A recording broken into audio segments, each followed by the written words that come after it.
Hello, friends. On this glorious day in drink history, we connect with a very talented lady who is as fast behind the bar as she is inspired with her approach.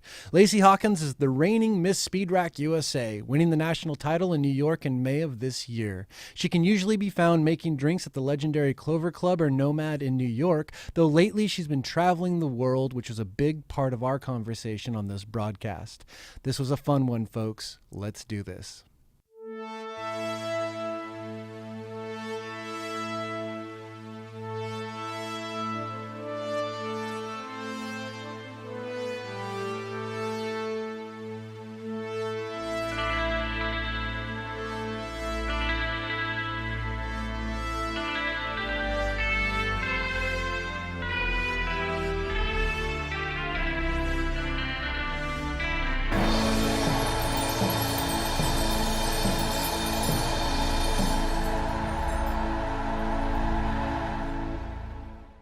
This episode of the Educational Drinking Show is sponsored by Luxardo. You all know and love Luxardo for their legendary maraschino liqueur and maraschino cherries for garnishing. But did you know that there is so much more to Luxardo than maraschino? That's right, folks. A full range of Luxardo liqueurs is available for your cocktail creativity, including Amaro Habano, Bitter, Aperitivo, my personal favorite, Luxardo Apricot, and the newest offering, Bitter Bianco.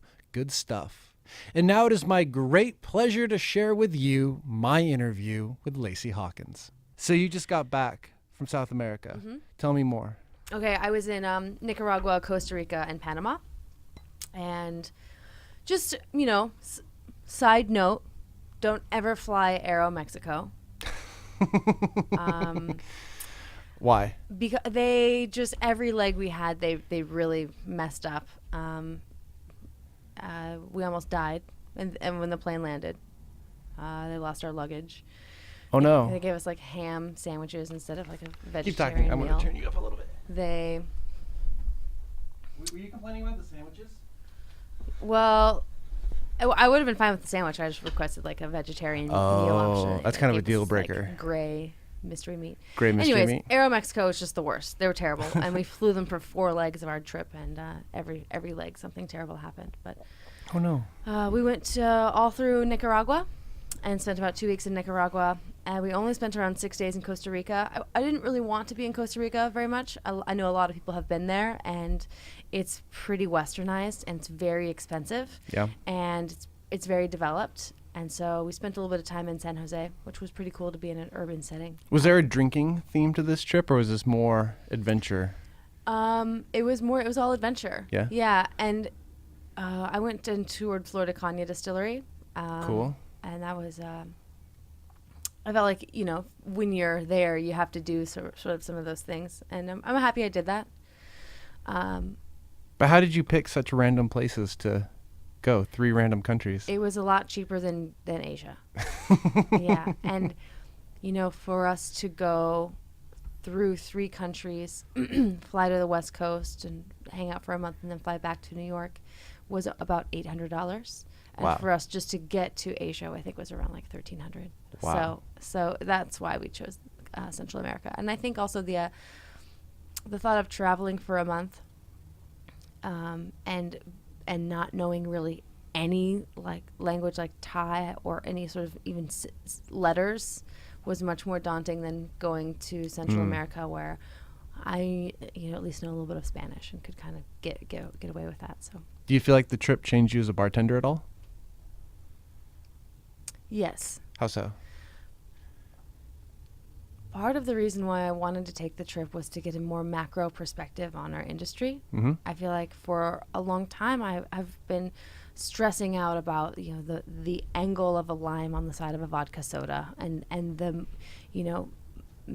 just the small details, the finite details in the industry. And I kind of wanted to take a step back and just go, oh, you need to be a human being and you need to be happy, and then you'll be good at your job, and then you'll enjoy your job, and you'll find ways you can be better at what you're doing. And so it was just kind of a moment for me to take a step back and take a break, and especially during the month of July when Tales was going on, to go back to just being a person. And so for me, I feel like it really made me appreciate what I do and crave it, you know, like I really miss bartending now. I'm a little bit scared to go behind the bar again. I feel like I have to like oil up my joints or something, you know. It's funny how humble South American culture can kind of restore your humanity a little bit. Yeah.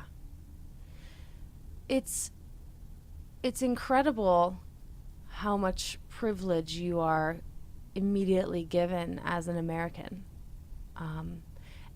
And skin color and sex and everything, religion, everything else aside, just being an American, you're automatically granted so much privilege. And part of that privilege is the ability to say that you don't like America. That's part of what you get when you're an American. Mm-hmm. You get the right to say that this isn't a great country, whether you have a good reason for it or not. And it isn't until you go to other places and you experience other people's lifestyle that you realize America is a fucking great country. And I was really happy to come back. Mm-hmm. I was really happy for the comfort of knowing where I was. Mm-hmm. And you know, I it's so funny. A couple days after we came back from Central America, we ended up in Templeton, California, which is just kind of a small coastal town south of, like, around San Luis Obispo. And we're walking through this town. There's like a big grain mill, and it almost looks like a little bit of an old Western town. I really liked it. And we could hear a band playing, and followed the sound, and we're in this big park with all of these people, like, sitting on lawn chairs with, like, bottles of wine and picnic blankets and listening to this band. And I just was like, it feels so good to be here where this is something that I remember as a kid, you know, and to be able also to feel like I can be comfortable with my girlfriend, being affectionate with her in public is a real privilege. And I know it's not like that everywhere in America, but I'm still going to do it. So. Hospitality has been a big theme on the show that we've talked a lot about. In your travels recently, did you have any hospitality experiences that really resonated with you? And they don't have to be behind the bar, but maybe dining or accommodations or just daily life. Yes, I absolutely did. So going back to my girlfriend and I being in Central America, being in an environment where we are a little uncomfortable, we really made it clear that we didn't want to appear as girlfriends. We just want to appear like female travelers together until we were alone. And we did a very good job of that. And then we went to Granada, which is a city in Nicaragua. And we decided to go there for a couple days. And we had been recommended this restaurant to go to. And it was called La Expressionista. And it was beautiful inside. It was beautiful. And it felt a little bit like Brooklyn, except it wasn't trying very hard. It just was beautiful inside. And the menu was great. And the food looked incredible. And everyone was so nice. And we kind of got to, like, let our guard down a little bit. And we're sitting there, and we'd ordered an appetizer and an entree each.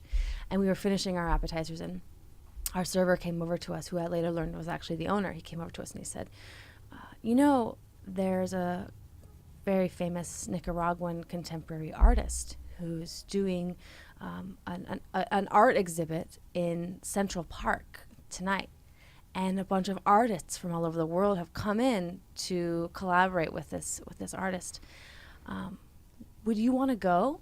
And we could hold your courses for you. And whoa, would you like to go see this? It's going to be very amazing, and really doesn't happen very often in Nicaragua, which is very true. Nicaragua is behind in terms of development when you think about, like, Costa Rica or Panama. And we're like, yes, oh my God, yes, that sounds great. And he closed the entire restaurant. Whoa. And the whole kitchen staff and us all piled into the back of his car, and he drove us down to the Central Park, and we all got to experience this art. And he turned out he was gay, and the artists were gay, and it was all, or they were queer. It was a funeral procession in drag. So all of the men were dressed as grieving women, and all of the women were dressed as these militant and, in their own way, grieving men.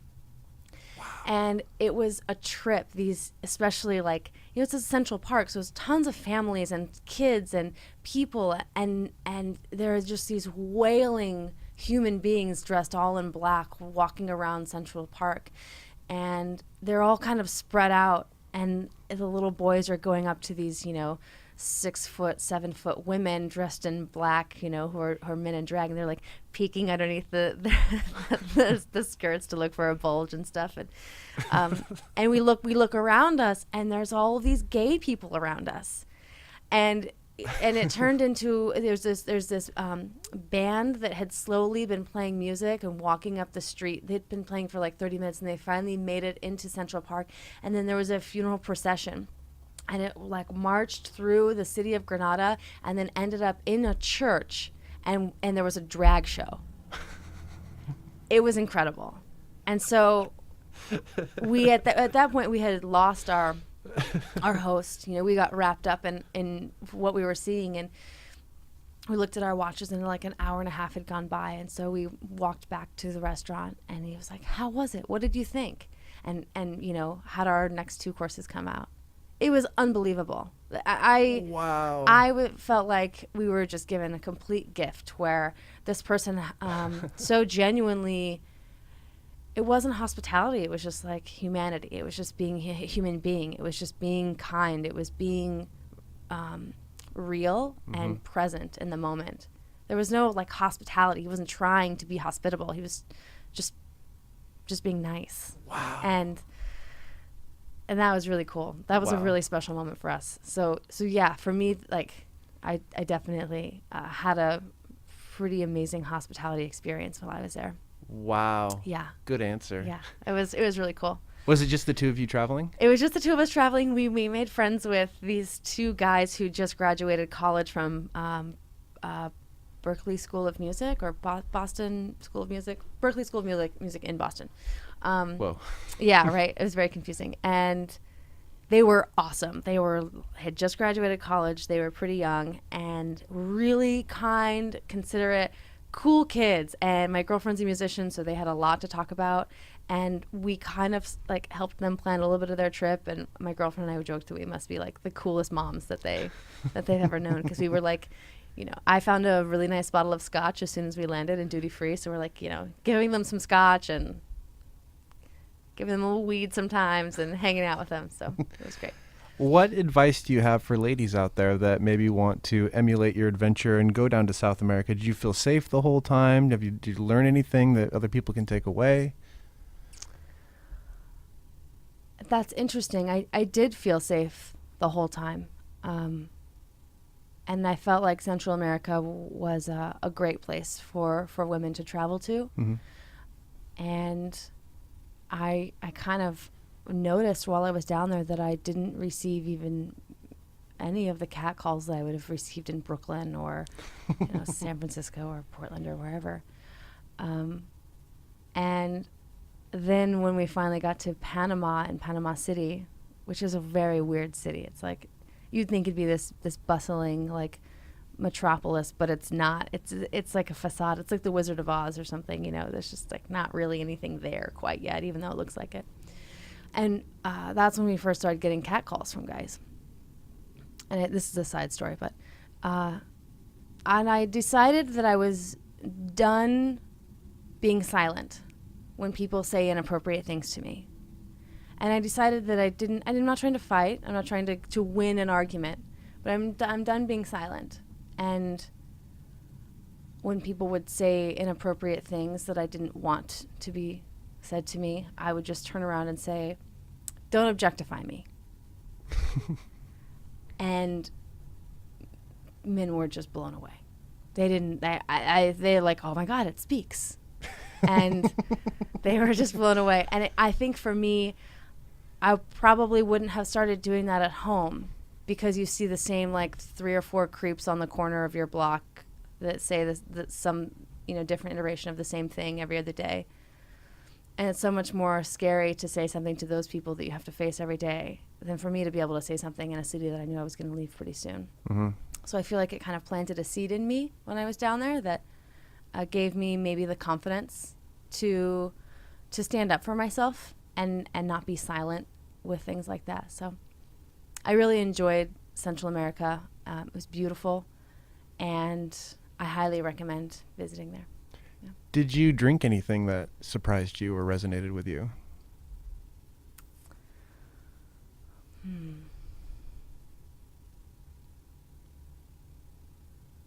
I drank a lot of wine, actually. Really? Yeah, I drank a lot of wine.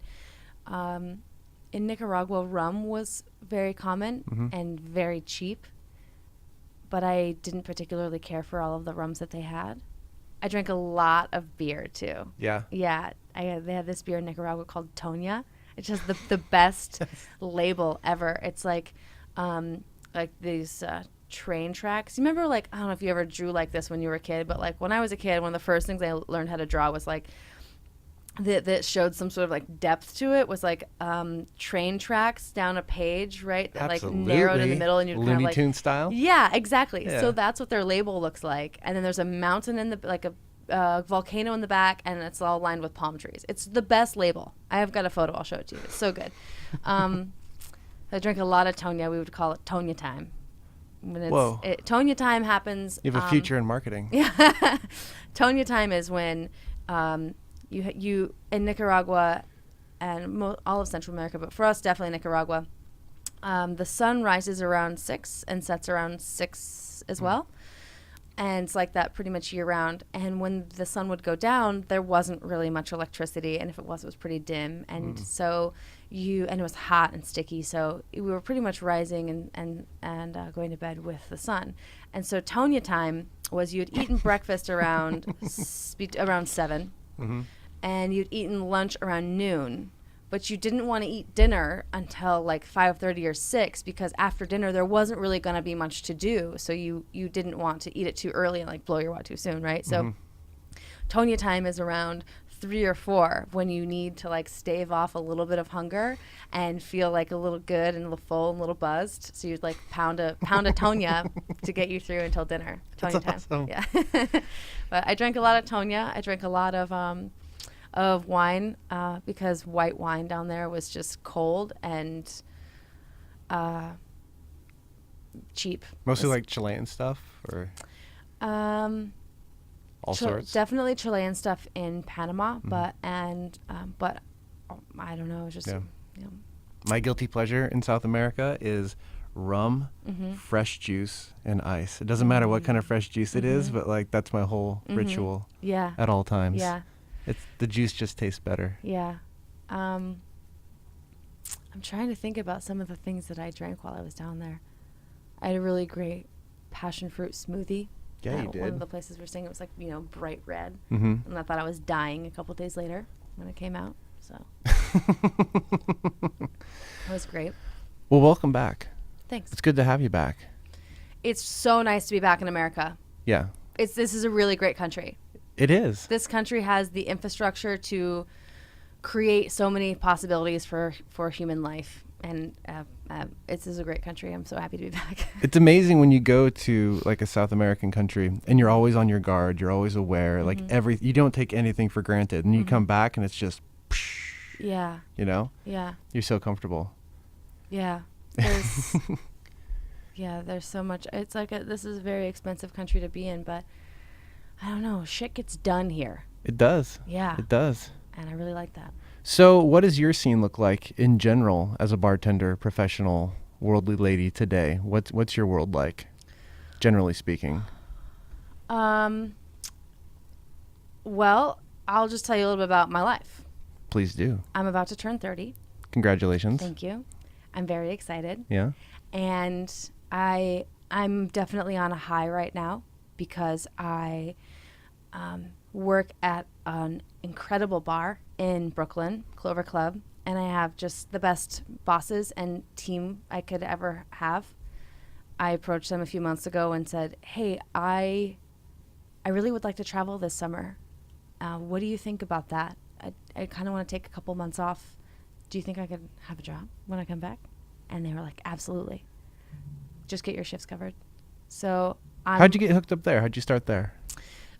Julie approached me very quietly a few years ago after Speedrack, and she had seen me compete in Speedrack, and sort of through Ivy, she was sort of asking about me and maybe if I was ever going to move to New York. And it took me probably 6 months or so. And Where were you at? I was in Portland, Oregon. Okay. Yeah, I'm from Portland. Cool. And it was a perfect time for me to either put down new roots in Portland or get up and go somewhere else. And I had nothing keeping me there. So That's quite a vote of confidence. to get up and go. Well, to have, someone of her caliber kind of scout you out and believe in you and want your talents. I think that that is, it's like the highest compliment to have someone like say, hey, I'm interested in you. And I think that the way Julie did it was like a very, very casual, just like, oh, if that person ever moves to New York, let me know or something. And I probably 2 months before I actually moved, I just kept sending her emails. So like she kind of planted the seed in me, but I really had to like let it grow with her. Like I really had to work it out. And I just kept sending her emails and saying, if this is the day I'm going to be living in New York City. If there's any room on your team for me, I would love to come and be a part of what you have going at Clover Club. And I probably just sent 4 or 5 emails with some different reiteration of that. And I landed on September 21st, and I got hired on September 23rd. So, yeah, I felt pretty good about it. What makes her such a legendary mentor? I have thought that same thing a couple of times, and I feel like I have the perfect answer. Mm-hmm. A lot of people have come through Clover Club. A lot. It seems to be a bar that sort of everyone has the stamp of in their like bartender passport book, you know? And for me, what makes her such a legendary bar mentor, because she's not an aggressive mentor. Mm-hmm. But if I ever ask her, hey, what do you think about this?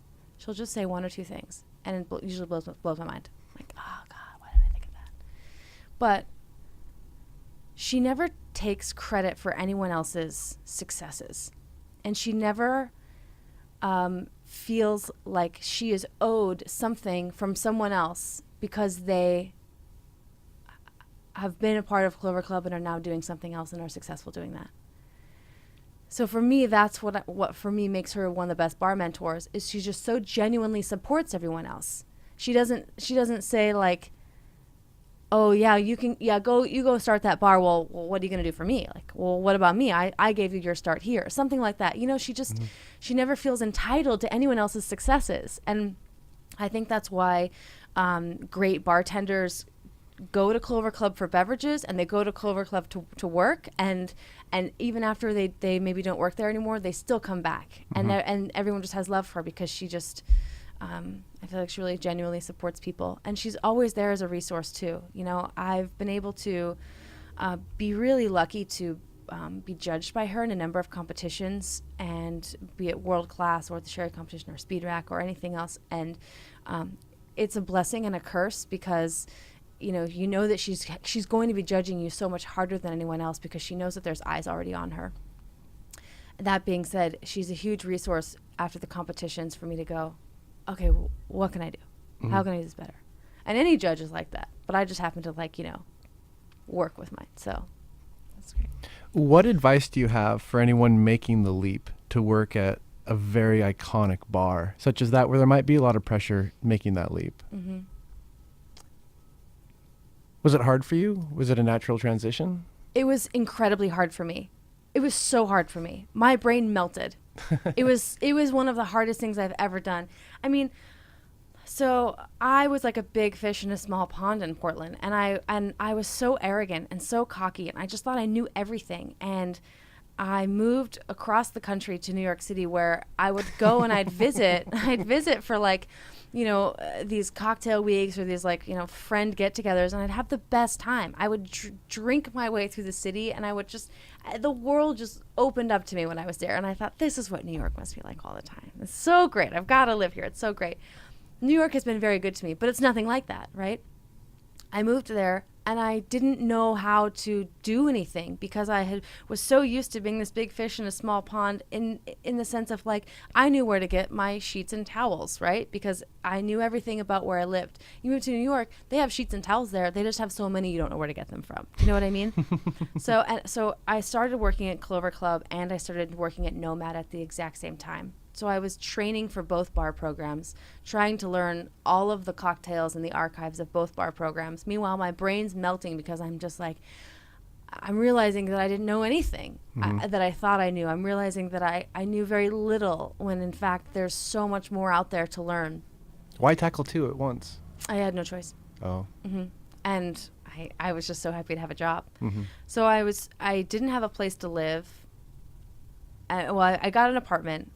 And I was like sleeping on my clothes for probably like a week and a half. Like on my clothes, under my clothes. Because I had no time to buy a bed or even figure out how to go about doing that. Because I was working at Clover Club and Nomad at the same time and trying to like, learn their cocktail programs. And it was one of the hardest things I've ever done. And I guess if I had any advice to someone who moves to New York or wants to just like jump into a bigger program, my advice is like, do it. You're worth it. You are smart enough to do it. You're talented enough to do it. And there's education there for you. There are resources there for you. I'm a better bartender now just because I learned those things. Mm-hmm. I don't think you have to be the best bartender in order to work at the best bar program. You just have to be willing to learn. Mm-hmm. And that for me I wasn't the best bartender, but I showed up and I learned, and then I still am like, oh God, there's so much I don't know. There's so much more out there for me to learn. Was there an aspect for you that was particularly challenging, whether it's customer service, learning the drinks, preparation? Was there one part that stood out to you that you had a lot to learn? For me, the challenging, there was a lot of challenging stuff. I mean,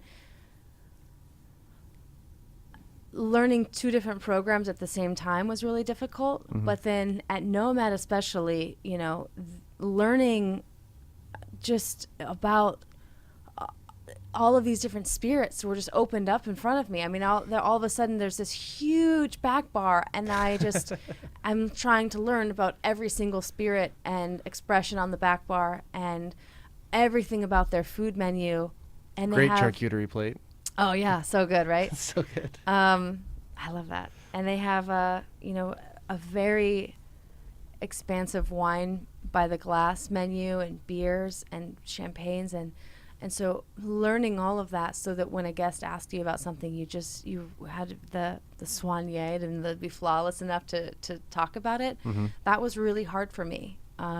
It's just learning, but it was hard. It was learning about stuff that I wasn't really accustomed to, and yeah, it was great. How'd you get mixed up in this whole Speedrack business? I remember when it was I guess 5 years ago, and I was bartending in Portland, and my best friend Adam, who owns a bar and restaurant in Portland called Look Lock. If you ever get the chance to go, you have to. Mm-hmm. It's so good. There's a line around the block all the time. What kind of food? Vietnamese. Cool. Yeah, really, really great Vietnamese food. It's super cheap because they do like a counter service method. So you go and like order your food, and then they'll like seat you. They kind of do a little bit of Jenga with all the tables and the seating. Really cheap food, really, really good food, and then they have great cocktails as well. So definitely go to Look Lock if you ever get the chance. You'll be back, hands down. But so he's one of my best friends, and he just like sent me this video of Speedrack, the first Speedrack that ever happened in New York City. And I so vividly remember, I think it was Frankie Marshall. And I think it was Frankie Marshall.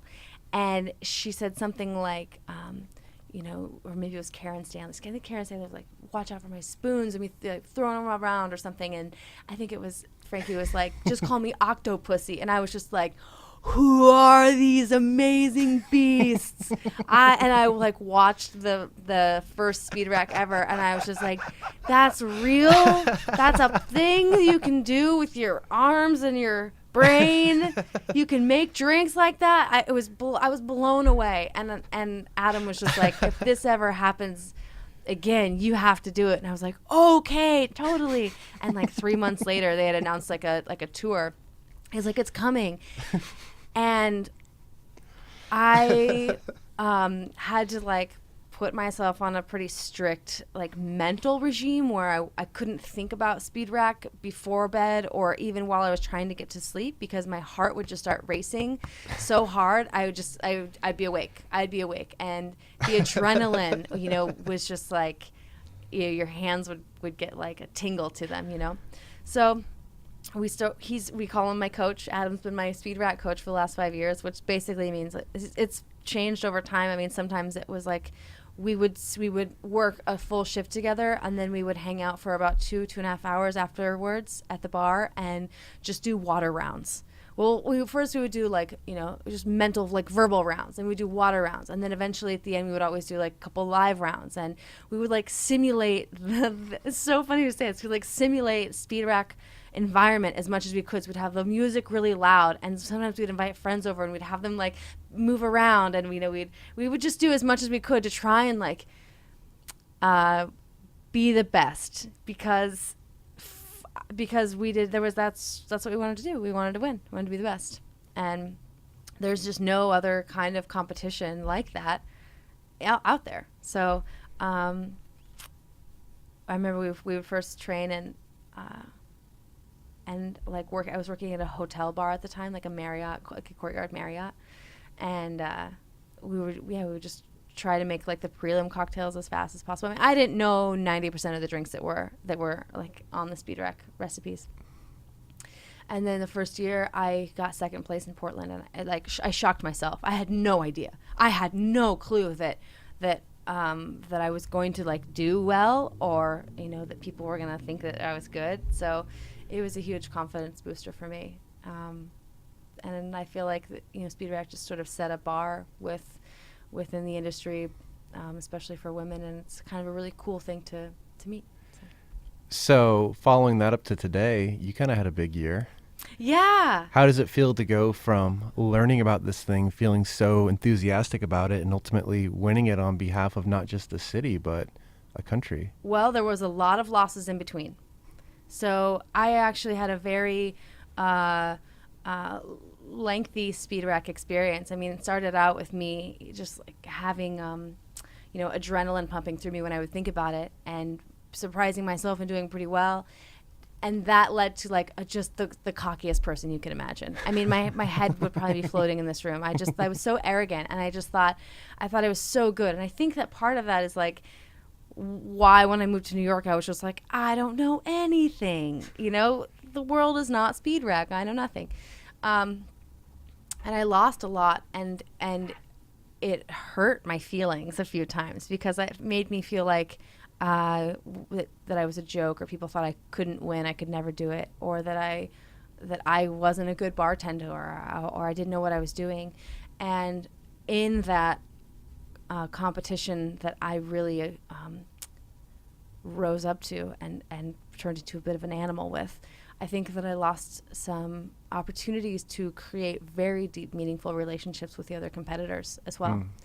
And so in the course of the 5 years of participating in Speedrack and doing a total of like 10 times on stage doing Speedrack, I learned that about myself. I learned that I was too arrogant, and I was too cocky, and I was approaching everything all wrong, and that I was missing out on the biggest thing that Speedrack was there for, which was joining together women in the industry, binding them together, and showing that we are stronger together. And so I think that once I finally realized that, then maybe that's why I won this year. I was okay with losing. I had lost enough times where I realized that winning wasn't what Speedrack was about. It's like I would get more out of losing. I was like, the swag's getting better every year. People still think I'm winning. I think I'll just stick around for a few more years. I'm going to ride this out. Yeah. But this was going to be my last year doing it. I was just ready to do something else. And the best way I can describe winning for me this year is like if you have just the worst, almost like a mosquito bite, like the most pesky itch in the middle of your back, and you finally get to scratch it. It was just so satisfying and so relieving. And I think that that's because I had finally just gone up there and was just myself. I didn't try to be this like character. I didn't try to be this shit talker. I just went up there and was like, you know what? I'm just going to make drinks. And even if they suck or I lose, I'm still a good bartender and I still like what I do. And so it's not the end of the world. And I'm also going to genuinely support the people who are all here competing, because that's what this is all about. And if I can genuinely support those people and just be myself, then I won't lose no matter who wins. And so it felt really nice to actually win. I bet. It felt really nice to put that to bed. It felt really good. Plus, I mean, I have to think the culmination of those experiences and learnings just makes you that much better of a bartender and maybe a person and a professional. I truly believe that any person who participates in Speedrack, regardless of how far you get to go with it, you absolutely learn something every time. And that was true for me. Every single time I participated, I learned something about bartending. I learned something about recipes. I learned something about a spirit. I learned something about one of the judges and their tastes and how they are judging something. I learned something about myself every single time. So whether, losing for 5 years just was like college, I guess. And have you gone to Luxardo? You're going to Luxardo as part of that, right? Yeah. Okay, I'm going to be honest with you, Alan. I totally blacked out in the end there, okay? Next thing I know, I was like hoisted on people's shoulders, and I was holding this like chromed out bottle of Luxardo, and I was just like, yeah! Like this Italian guy came up to me and was just like, oh, we can't wait to see you in, Italy. And I was just like, yeah, like whatever you say, I'm going to go with you, whatever. So it was after the fact that people were telling me, like, you get a trip to Italy. You get to go to Luxardo. You get to go see what, and I was just like, no. So yes, I think that is true. And I'm really excited. It's amazing. I'm really excited. It's amazing. What's your favorite part? Venice doesn't suck. Venice is kind of awesome. And then just you get to see a little bit off the beaten path. Mm-hmm. My favorite is aperitivo. So just chilling out on the plaza and just in the square and just drinking spritzes for like 4 hours and munching on pizza and hanging out. Yeah. It's again that kind of slower pace, and it's just so aesthetically striking and so historic, and it's amazing. Cool. It's amazing. And you're in the north of Italy, so you got kind of that mountain influence, and it's really, really fun. You're gonna have fun. And you went to Ireland. I did. Yes. Yeah, I got to go to Ireland and with the women of Speedrack, basically and Cooper and Chris Patino. It was the women who had won in each city as number one for their city, and also Julia Gordon from San Francisco, who came up second in the nationals. And let me tell you, there's not a cooler bunch of people. These women are the best. I laughed until I was crying. I had stitches in my side. I had so much fun. We went there with, I think it was like 100 and some odd other bartenders there from 32 countries around the world. Tons of people. Not all women. No, most of them were men. Okay. Yeah, most of them were men. Jameson does like these events in other countries, and most of the people who participate are men. And so the U.S. is like, well, we're going to balance out the scales a bit. Let's just bring 10 incredibly talented, really great women, and we'll just see what happens. Yes. And yeah. And so we all came over, and I just wanted to hang out with them the whole time. Yeah. We kind of made a couple other friends and buddies and stuff with folks, but all of us were just so interested in like hanging out with each other. It was really, really cool. I had so much fun. I really had so much fun. Big shout out to Emily Yett. She was on this show like 2 months ago, and she's one of my favorite bartenders ever. She's like a spider monkey meets like Sonic the Hedgehog. Yeah. She's really funny too. I can only imagine how much trouble she can stir up on a trip like that of the highest order. Yeah. You know what? She did not go full ham. Yeah. I mean, she kept it very responsible. Yeah. Whoa. Yeah, I know. Yeah. Playing the dark horse role. Yeah, she really did. She threw everyone for a loop. I mean, we all placing bets on Emily. Yeah.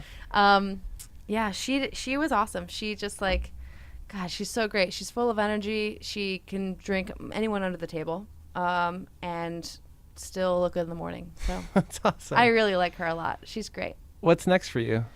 Next for me is I'm turning 30. Well, okay, actually, I gotta pull back. Yeah. Next for me is that last night I went to ABV for the first time, which was awesome. Yeah. It was awesome. Lately I'm all about like going to bars and not really like texting all my friends or the people I know who work there and being like, I'm coming in, but just showing up. And you get such a real authentic experience when you do that. And because people, I don't really know who I am here, so I just like, showed up and it was fucking great. It's so good. It was like no frills magic. It was just like no frills about it. Like, we're just gonna be really nice to you. We're just gonna be here if you need anything. We're gonna give you great drinks. And we're going to be really happy that you're here. It was awesome. I loved it. So when I was there, my girlfriend surprised me with tickets to Outside Lands for my birthday. That's awesome. So we're going tonight. It's just for tonight. Nathaniel Rateliff and the Night Sweats is one of my very favorite bands. Does that start tonight? Yeah. Oh, dear. Yeah. And so he's playing tonight. So we're going to go see him. So I'm doing that tonight. I'm having a really cool rosé soiree at my parents' house on Sunday in Portland. For my birthday. So you're on the birthday tour right now. I'm on the birthday tour. Okay. Yeah. Hopefully there's no spanking machine outside. But and then I'm going to travel around the West Coast for the rest of August. I'm going to do some camping. I'm going to find secret swimming holes. I'm going to go, bother my friend John Nugent in Seattle. I'm going to throw a bachelorette party for one of my best friends. I'm going to just do stuff like that for August. I'm going to go to LA for a bit, and then I'm going to go back to New York in September. I'm going to work for a couple weeks, and then I get to go to Spain. You did something right. Yeah.